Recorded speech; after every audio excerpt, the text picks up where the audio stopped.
अस्सलाम वालेकुम, आदाब। मैं हूं मोहसिन और आप देख रहे हैं बीबीएन न्यूज़। आइए शुरुआत करते हैं आज के खबरनामे की और नजर डालते हैं हेडलाइंस पर। तेलंगाना के रियासती बजट 2024-25 के लिए तैयारियां जारी। डिप्टी सीएम भट्टी विक्रमार्का सेक्रेटेरिएट में कर रहे हैं मुख्तलिफ महकमों के साथ सिलसिलावार मीटिंग्स।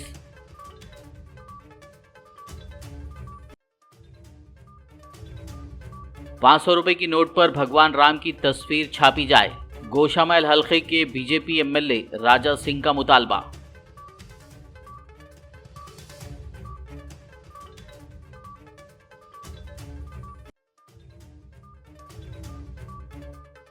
लंदन में बीआरएस पर रेवंत रेड्डी के रिमार्क्स से केटीआर बरहम, कहा पार्लिमानी इंतखाबात के बाद रेवंत रेड्डी नरेंद्र मोदी और गौतम अदानी के साथ मिलकर बनाएंगे ट्रिपल इंजन सरकार। अवाम बिजली बिल की अदायगी उस वक्त तक ना करें जब तक कांग्रेस गृह ज्योति स्कीम को नाफिज नहीं कर देती। केटीआर ने अवाम से की अपील, रेवंत रेड्डी को किए गए वादों को 100 दिनों के अंदर पूरा करने का दिया मशवरा। दिल्ली में कांग्रेस अदानी से लड़ती है कुश्ती, तेलंगाना में दोस्ती। BRS senior leader doctor Dasoju Shravan ने कांग्रेस पर की तनकीद, कहा राहुल अदानी को बनाते हैं निशाना, रेवंत रेड्डी तेलंगाना में सुर्ख कालीन पर करते हैं इस्तकबाल।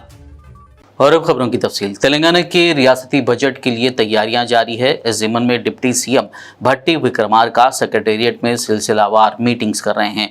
भट्टी विक्रमार्का ने मुख्तलिफ महकमों के अहदेदारों के साथ सालाना बजट 2024-25 की तैयारी का जायजा लिया। इसी के एक हिस्से के तौर पर डिप्टी सीएम भट्टी विक्रमार्का ने कल आपाशी के अहदेदारों के साथ जायजा इजलास मुनक्किद किया था, जबकि आज उन्होंने महकमे रोड्स एंड बिल्डिंग्स की जानिब से तैयार करदा तजावीज़ का जायजा लिया।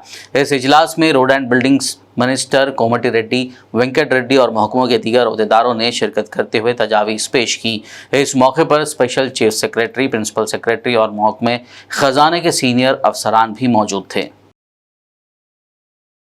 हल्के गोशा महल के बीजेपी एमएलए राजा सिंह ने ₹500 की नोट पर भगवान राम की तस्वीर छापने का मुतालबा किया है।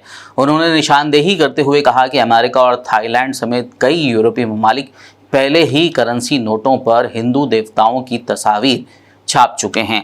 उन्होंने महाराष्ट्र के दौरे के मौके पर एक तकरीब से खिताब करते हुए कहा कि 100 करोड़ हिंदू ₹500 की नोट पर भगवान राम की तस्वीर छापने का मुतालबा कर रहे हैं। इसके अलावा राजा सिंह ने मुल्क भर में वक्फ बोर्ड के तहत मौजूद वक्फ अराजियात को फौरी तौर पर रिलीज़ करने का मुतालबा किया। उन्होंने मुतनब्बे किया कि इन ज़मीनों को फौरी तौर पर रिलीज़ किया जाए, बसूरत दीगर अदालत से रुजू किया जाएगा। और हमारे प्रधानमंत्री मोदी से निवेदन करता हूं कि ₹500 के नोट पर हमारे रामचंद्र जी की तस्वीर हो। ₹500 के नोट पर हमारे रामचंद्र जी की तस्वीर हो। ये भारत देश में 100 करोड़ हिंदू रहता है। ये 100 करोड़ हिंदुओं की डिमांड है, मांग है, और इस मांग को पूरा करें। अरे अमेरिका जैसे क्षेत्र में मर्यादा पुरुषोत्तम भगवान। बीआरएस वर्किंग सदर केटी रामाराव ने लंदन में भारत राष्ट्र समिति पर चीफ मिनिस्टर रेवंत रेड्डी की जानिब से किए गए रिमार्क्स पर सख्त जवाबी हमला करते हुए आज हफ्ते को पूछा कि कांग्रेस क्यों बीआरएस को दफन करना चाहती है, क्योंकि बीआरएस ने रियासत तेलंगाना हासिल की या रियासत की तरक्की के लिए। केटीआर ने कहा कि पार्लिमानी इंतखाबात खत्म होने के बाद रेवंत रेड्डी एक नाथ शिंदे में तब्दील हो जाएंगे। तेलंगाना भवन में सिकंदराबाद और हैदराबाद लोकसभा हलकों के लिए बीआरएस की तैयारी इजलास से खिताब करते हुए केटीआर ने कहा कि लोकसभा इंतखाबात के बाद रियासत में कांग्रेस और बीजेपी का हाथ मिलाना यकीनी है। रेवंत रेड्डी भी रियासत में छोटा मोदी साबित होंगे, क्योंकि उनमें बीजेपी का खून है। रेवंत रेड्डी नरेंद्र मोदी और गौतम अदानी के साथ मिलकर यहां ट्रिपल इंजन की सरकार बनाएंगे। केटीआर ने निशानदेही की कि रेवंत रेड्डी, जो कि हाल ही में अडानी के सख्त तनकीद करते थे, अब उनके साथ स्विट्ज़रलैंड के डावोस में मुलाकात कर रहे हैं। उन्होंने कहा कि अब वक्त आ गया है कि दोनों के दरमियान होने वाले सौदों को बेनकाब किया जाए। बीआरएस वर्किंग प्रेसिडेंट केटी रामाराव ने लोगों से कहा है कि वो बिजली बिल की अदायगी उस वक्त तक ना करें जब तक कि कांग्रेस गृह ज्योति स्कीम को नाफिज नहीं कर देती। केटीआर ने रेवंत रेड्डी को कांग्रेस की जानिब से किए गए वादों को 100 दिनों के अंदर पूरा करने पर फोकस करने को कहते हुए गृह लक्ष्मी स्कीम के तहत मुफ्त बिजली के कांग्रेस के वादे को भी याद दिलाया। केटीआर ने रियासत की आवाम से मुतालबा किया कि वो इंतखाबी मुहिम के दौरान कांग्रेस के वादे के मुताबिक मुफ्त बिजली फराहम करने तक बिजली के बिल अदा ना करें।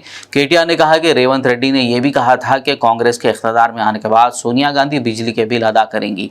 केटीआर ने आवाम से कहा कि अगर बिजली हुक्काम बिल की अदायगी के लिए कहते हैं तो उन्हें रेवंत रेड्डी का वीडियो दिखाएं। केटीआर ने लोगों से कहा कि वो अपने बिजली के बिल नई दिल्ली में 10 जनपथ पर सोनिया गांधी के घर भेजें। మా అక్కలకు మా పెద్దమ్మలందరికీ నేను చెప్తున్నా, వచ్చే నెల నుంచి ఇంటికి కరెంటు బిల్లు కట్టాల్సిన పని లేదు. మీ కరెంటు బిల్లు కాంగ్రెస్ పార్టీ కట్టది. ₹1 కూడా కరెంటుకి మీకు కట్టాల్సిన పనే లేదు. టీవీ పెట్టుకోవచ్చు, ఫ్యాన్ వేసుకోవచ్చు, మంచిగా బాజాప్తా కరెంటు బిల్లు లేకుండా మీరు గృహలక్ష్మి పథకం కింద మీకు కరెంటు బిల్లు వస్తుంది. बीआरएस लीडर निरंजन रेड्डी ने तेलंगाना के सीएम रेवंत रेड्डी की जानिब से लंदन दौरे के दौरान किए गए तबसरों पर सख्त बरहमी का इजहार किया। उन्होंने कहा कि बैरून मुल्क जाकर सरमायाकारी लाने पर फोकस किया जाए, ना कि बीआरएस पर तनखीद किया जाए। उनका कहना था कि गुरूर किसी के काम नहीं आएगा। उन्होंने कहा कि मौके का फ़ायदा उठाकर आवाम की भलाई करें और वज़ीर आला की हैसियत से नाम कमाएं, लेकिन लापरवाही से बात करना मुनासिब नहीं है। गौरतलब है कि अपने दौरे लंदन के दौरान सीएम रेवंत रेड्डी ने कहा था कि असेंबली इंतखाबात के नताइज को पार्लियामेंट के इंतखाबात में दोहराया जाएगा और अगले इंतखाबात में बीआरएस को 100 मीटर गहराई में दफन कर दिया जाएगा। इन तबसरों पर बीआरएस काडर में नाराजगी पाई जा रही है। రాష్ట్ర ముఖ్యమంత్రి గారు రాష్ట్ర ప్రతిష్ట పెంచేటువంటి పని కానీ లేకుంటే మాటలు కానీ మాట్లాడాలా, పని కానీ చేయాలా, అది వదిలిపెట్టి మన దావోస్లోనేమో ఆయన పాండిత్యాన్ని చూపించి రాష్ట్ర ప్రతిష్టను అబాస్పాలు చేసిండు, అసంబద్ధంగా మాట్లాడి. ప్రశ్న ఒకటైతే జవాబు ఒకటి, అది కూడా జవాబు యొక్క సాంద్రత ఏంది, సారాంశం ఏందో కూడా జనం నమ్ముకునేటువంటి విధంగా ఉంది. ఇప్పుడు లండన్లో పోయి ఈ రాష్ట్ర ప్రతిష్ట పెంచేటువంటి పని ఏం చేస్తున్నామో, ఈ రాష్ట్ర ప్రతిష్ట పెంచడం కోసం లండన్ పర్యటన ఏ రకంగా ఉపయోగపడుతుందో ఆ విషయాలు ప్రజలకు చెప్పి గౌరవం పెంచుకోవాల్సింది పోయి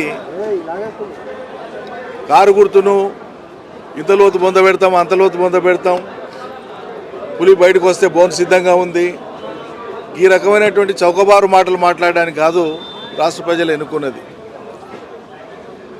అయా స్వామి, మీరు కాదు, మీరు గురువుగా భావించి లేదా మీరు గురువుగా నమ్మినటువంటి చంద్రబాబు నాయుడు గారే కేసీఆర్ సంగతి చూస్తా అని చెప్పి ఈ రాష్ట్రం నుంచి పలాయనం చిత్తగించాల్సినటువంటి దుస్థితి ఏర్పడ్డది. ఆయన సారథ్యం వహించి ఓ ప్రపంచపు విజనరీ అని చెప్పి ఆర్టిఫిషియల్గా పేరు తెచ్చుకున్నటువంటి మీ నాయకుడు ఆనాడు తన పార్టీయే తెలంగాణ ప్రాంతంలో అంతర్ధానం కావాల్సి వచ్చింది. రాష్ట్ర విభజన ఎట్టి పరిస్థితుల్లో చేయనని చెప్పి తప్పని పరిస్థితులలో ప్రజా ఒత్తిడికి తలొగ్గి కాళ్ళబేరానికి రావాల్సిన పరిస్థితే చంద్రబాబు నాయుడుకి వచ్చింది ఆ రోజు. కాబట్టి చంద్రబాబు నాయుడు గారే కేసీఆర్ను ఏం చేయలేకపోగా ఆయన్నే వెలకలబడిపోయినాడు. ఎగిరెగిరి పడవద్దు, కొన్ని ప్రత్యేక పరిస్థితులలో చేతికి వచ్చినటువంటి అవకాశాన్ని, అధికారాన్ని, బాధ్యతను ఎంత హుందాగా నిర్వర్తిస్తే అంత గౌరవం పెరుగుతుంది, వ్యక్తిగతంగా పెరుగుతుంది, రాష్ట్రానికి పెరుగుతుంది తప్ప ఇంకా పోయినంతకాలం పాత మాటలు, చౌకబారు మాటలు, దిగజారుడు మాటలు మాట్లాడడం మూలంగా అది మీ వ్యక్తిత్వానికే భంగం అన్న సంగతి మీరు గుర్తెరిగితే మంచిది, మీరు కాదు. बीआरएस के senior leader doctor Dasoju Shravan ने कांग्रेस को तनकीद का निशाना बनाते हुए कहा कि दिल्ली में कांग्रेस अदानी से कुश्ती लड़ती है तो तेलंगाना में दोस्ती कर रही है। दासोजू श्रवण ने तेलंगाना भवन में एक प्रेस मीट से खिताब करते हुए कहा कि कांग्रेस के रहनुमा राहुल गांधी, गौतम अदानी और वज़ीर-ए-आज़म नरेंद्र मोदी के राब्तों को निशाना बनाते हैं, जबकि तेलंगाना में कांग्रेस के सीएम रेवंत रेड्डी अदानी ग्रुप का सुर्ख कालीन पर इस्तकबाल कर रहे हैं। उन्होंने कहा कि कांग्रेस पार्टी को अदानी पर अपना मौक़ूफ़ वाज़ेह करना चाहिए। उन्होंने सवाल किया कि रेवंत रेड्डी तेलंगाना को अदानी के पास क्यों गिरवी रख रहे हैं। दासोजू श्रवण ने याद दिलाया कि रेवंत रेड्डी ने नई दिल्ली में पीएम मोदी से मुलाकात के बाद तेलंगाना में अदानी ग्रुप के साथ बड़ी सरमायाकारी का ऐलान किया। इस दौरान उन्होंने डावोस में बीआरएस वर्किंग सदर केटीआर के खिलाफ चीफ मिनिस्टर रेवंत रेड्डी के तबसरों की भी सख्त मजम्मत की। రాహుల్ గాంధీ గారు ఢిల్లీలో ఎందుకు అదానీని ఆ రకంగా తూలనాడుతాడు?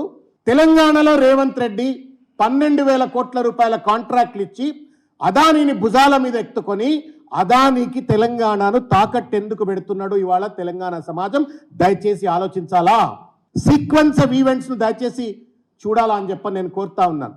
రేవంత్ రెడ్డి ముఖ్యమంత్రి అయిన తర్వాత నరేంద్ర మోడీ గారి దగ్గరికి వెళ్ళి కలిసిండ్రు. ఎవరో ఒక టీవీ ఛానల్లో అడిగినరు, మోడీ గారు ఏమన్నారు, పర్సనల్గా మాట్లాడినట్టు కదా మీ ఇద్దరంటే, పర్సనల్గా చాలా విషయాలు మాట్లాడిన నేను చెప్పను అని చెప్పని ఆ ఇంటర్వ్యూలో అన్నారు. I don't want to take the name of the channel అని ఇంటర్వ్యూ, అందరికి అర్థమవుతుంది నేను ఏం మాట్లాడుతున్నాను అని.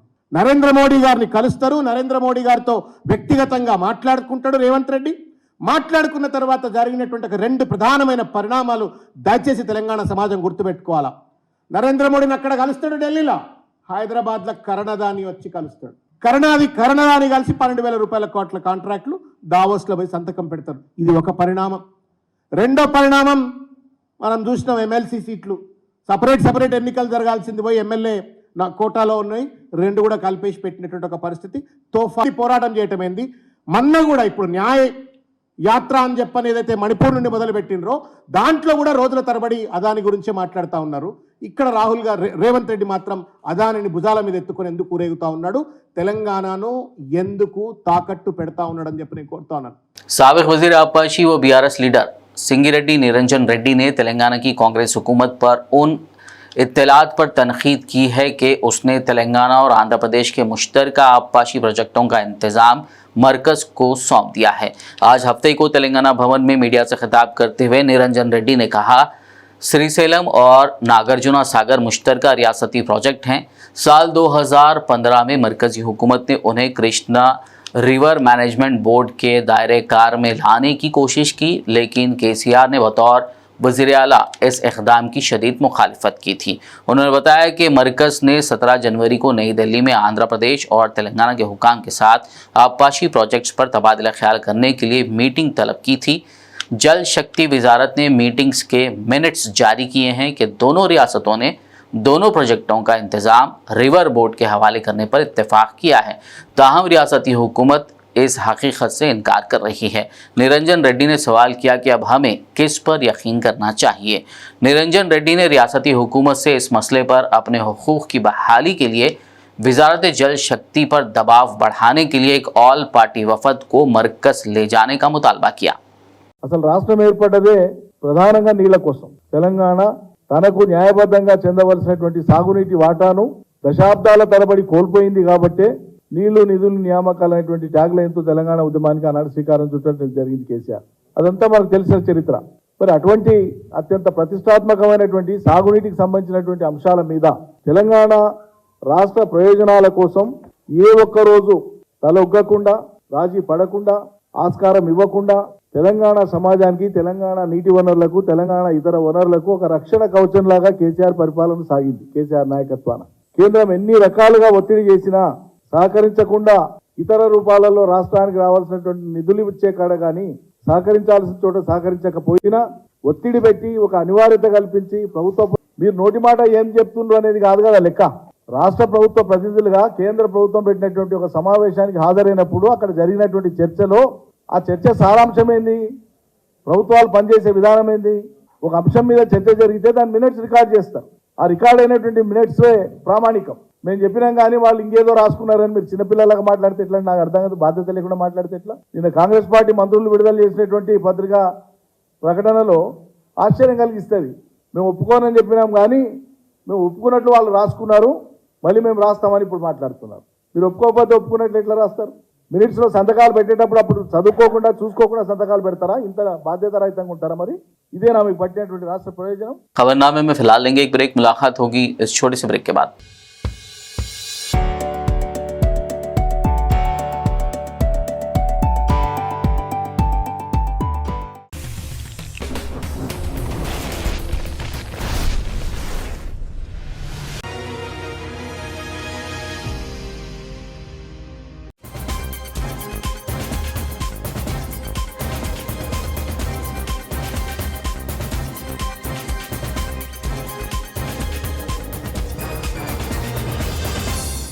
ब्रेक के बाद खबरनामे में आपका दोबारा खैर मकदम। आइए बढ़ते मजीद खबरों की जानिब। शहर हैदराबाद के हल्के असम्बली बहादुरपुरा से मजलिसी एमएलए मोहम्मद मुबीन ने एमएलसी मिर्ज़ा रहमत बेग के हमरा जीएचएमसी कमिश्नर रोनाल्ड रोज से मुलाकात की। इस मौके पर उन्होंने बहादुरपुरा हल्के के तहत तरक्याती कामों के हवाले से नुमाइंदगी की और हल्के में ज़ेर इल्तिवा कामों की आजिलाना तकमील और नए तरक्याती कामों के बारे में तबादला ख्याल किया।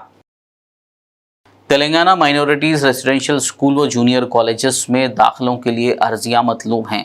दाखिलों के लिए अर्जियाँ 6 फरवरी तक ऑनलाइन दाखिल की जा सकती हैं। शहर हैदराबाद के बारकस इलाके में वाक़ Telangana minority residential junior college की प्रिंसिपल सफ़िया बेगम ने वालिदैन और सरपरस्तों को इस सहूलत से इस्तेफ़ादा करते हुए अपने बच्चों को तेलंगाना माइनॉरिटी जूनियर कॉलेज व स्कूल्स में एडमिशन करवाने का मशवरा दिया। उन्होंने इन स्कूल और कॉलेजेस में दी जाने वाली तालीम और सहूलियात के बारे में तफसील से जानकारी दी। अस्सलाम वालेकुम रहमतुल्लाहि व बरकातुहू। मैं principal Barkas junior college boys centre of excellence तमाम पेरेंट्स, तेलंगाना के तमाम पेरेंट्स को मेरी तरफ से ये मैं इत्तला देना चाहती हूँ कि तेलंगाना माइनॉरिटी रेजिडेंशियल सोसाइटी की जानिब से सेक्रेटरी मैडम, डीएमडब्ल्यू सर और आरएलसी सर की हिदायत के मुताबिक एक नोटिफिकेशन जारी हो चुका, दाखिलों का आगाज़ हो चुका इंटरमीडिएट कॉलेजेस के लिए, जो कि 18 जनवरी से लेके 6 फरवरी लास्ट डेट है।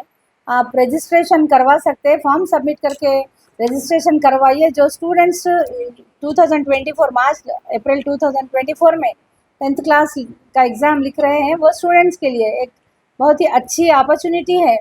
हमारे कॉलेज में एमपीसी, बाईपीसी, सीईसी ये सारे कोर्सेस प्रोवाइड किए जाते हैं। इसके साथ साथ ऑल इंडिया लेवल की कॉम्पिटिटिव कोचिंग्स दिए जाते हैं, जिसमें जेई मेंस एंड एडवांस, जिसको आईआईटी भी बोलेंगे, और नीट्स और CA foundation, CLAT, TS law set, common university entrance test, ये सारे ऑल इंडिया लेवल के कॉम्पिटिटिव एग्ज़ाम्स की कोचिंग दी जाती है हमारे पास। हमारे कॉलेज में बेहतरीन माहिर फैकल्टी मेंबर्स का इंतज़ाम किया गया है। बेहतरीन क्लासेस होते हैं।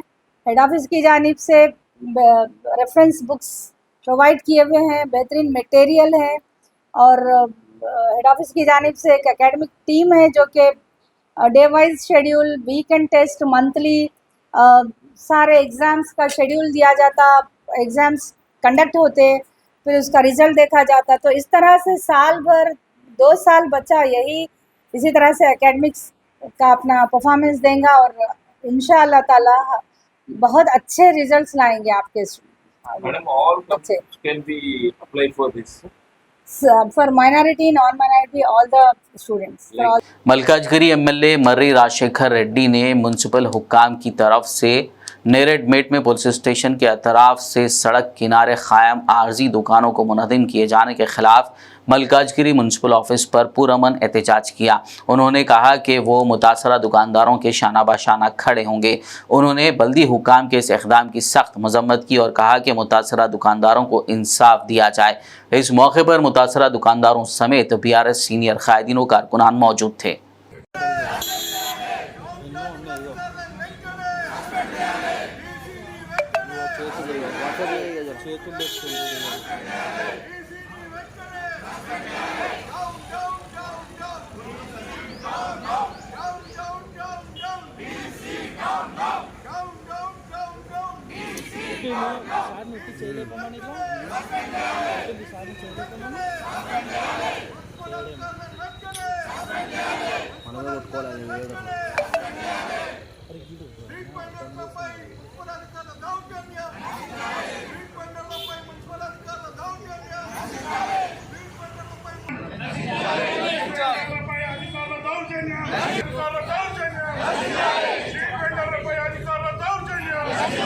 ట్రీట్మెంట్లపై అధికారుల దౌర్జన్యం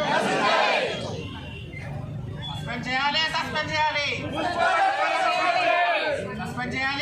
చేయాలి మా నాయకుని కలపాలి, మాకు నాయకుని చూపించాలి. ట్రీట్మెంట్లకు వెంటనే న్యాయం చేయాలి. ట్రీట్మెంట్లపై అక్రమంగా వెలువడిన వారిపై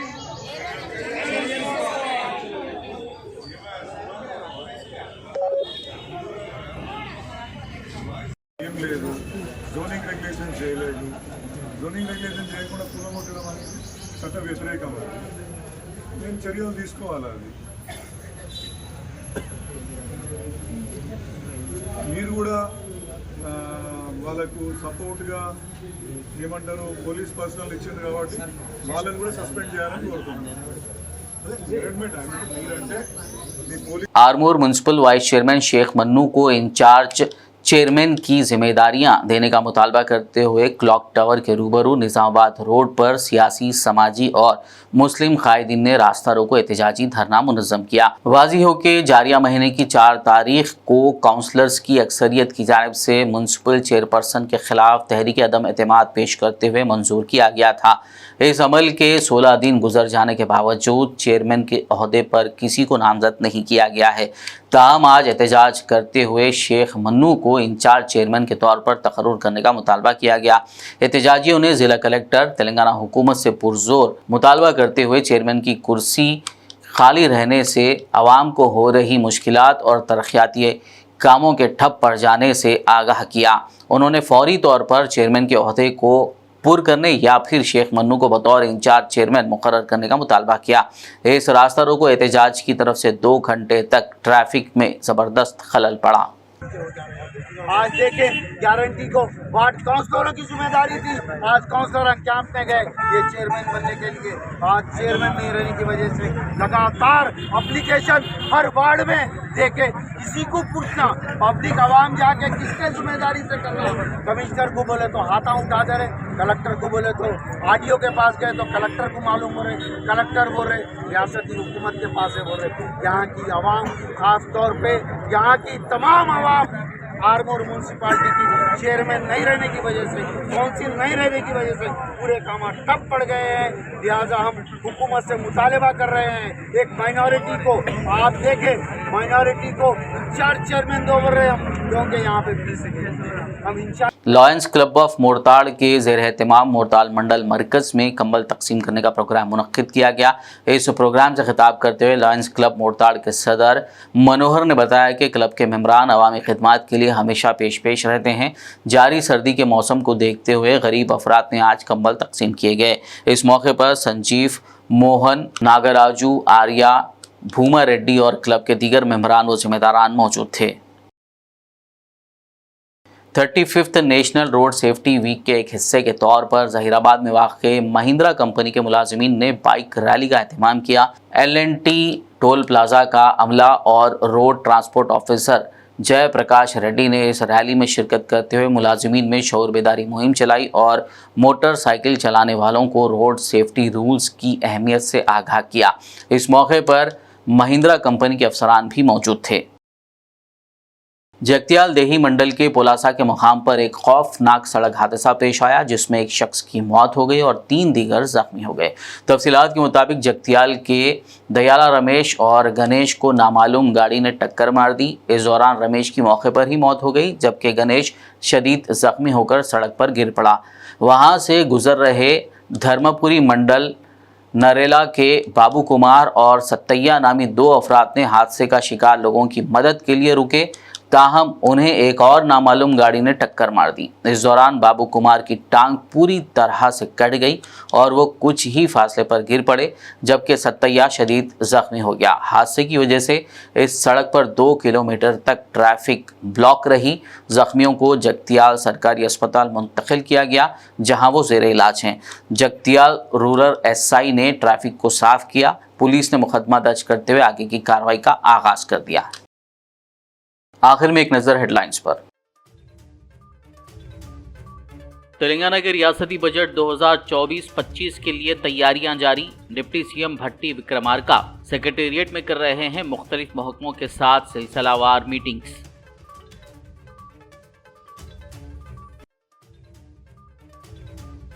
₹500 की नोट पर भगवान राम की तस्वीर छापी जाए, गोशामैल हलके के बीजेपी एमएलए राजा सिंह का मुतालबा।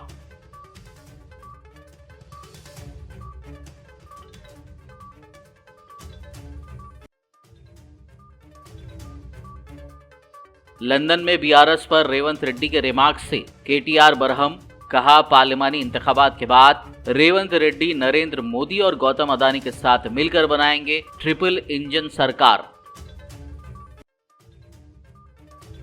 अवाम बिजली बिल की अदायगी उस वक्त तक ना करें जब तक कांग्रेस गृह ज्योति स्कीम को नाफिज नहीं कर देती। केटीआर ने अवाम से की अपील, रेवंत रेड्डी को किए गए वादों को 100 दिनों के अंदर पूरा करने का दिया मशवरा। दिल्ली में कांग्रेस अदानी से लड़ती है कुश्ती, तेलंगाना में दोस्ती। BRS senior leader doctor Dasoju Shravan ने कांग्रेस पर की तनकीद, कहा राहुल अदानी को बनाते हैं निशाना, रेवंत रेड्डी तेलंगाना में सुर्ख कालीन पर करते हैं इस्तकबाल। खबरनामे में फिलहाल बस इतना ही। ताज़ा तरीन अपडेट्स के लिए देखते रहिए BBN न्यूज़। यूट्यूब और फेसबुक पर मौजूद हमारे वीडियोस को लाइक और शेयर ज़रूर कीजिए।